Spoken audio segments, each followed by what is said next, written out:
Former Northern Territory Chief Minister Michael Gunner has resigned from Parliament. Mr Gunner announced he would be leaving politics after a 14-year career.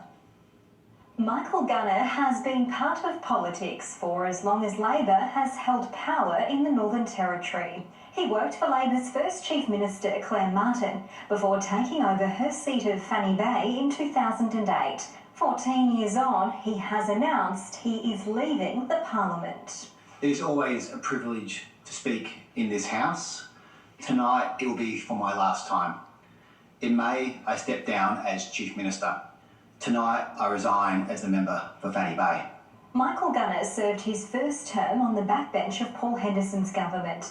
Labor lost the election to Terry Mills and the Country Liberal Party in 2012. A year later, he challenged Delia Laurie for the Labor leadership and lost. But in 2015, he won the support of his Labor colleagues.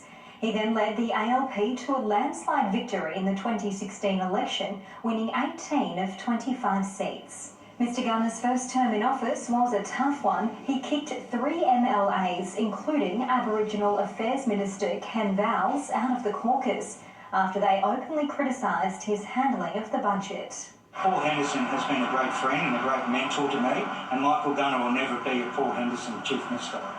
Paul Henderson made the tough decisions for the best for the Territory. Michael Gunner is going to make the best decisions that's going to get him re-elected.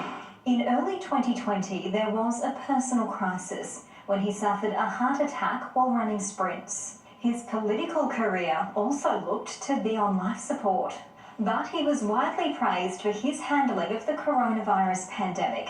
The Northern Territory was the first jurisdiction to shut its borders during COVID-19. It also repurposed a disused workers' camp at Howard Springs that became an essential part of Australia's quarantine system.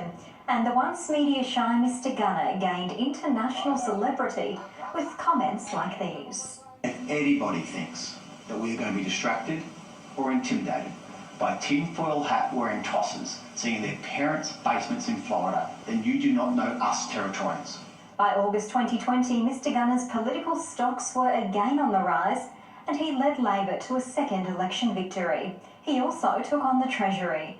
But after delivering his second budget in May, just 2 weeks after the birth of his second son, Mr Gunner stepped down as Chief Minister. Now he's leaving the Parliament for good.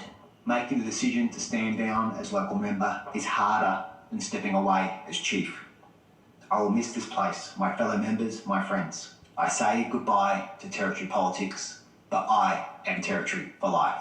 His resignation will spark a by-election as soon as next month. The first big test for new Chief Minister Natasha Fyles. Traditional Australia Day events could be scrapped in Melbourne as the City Council debates how the day can be more inclusive for Indigenous Australians.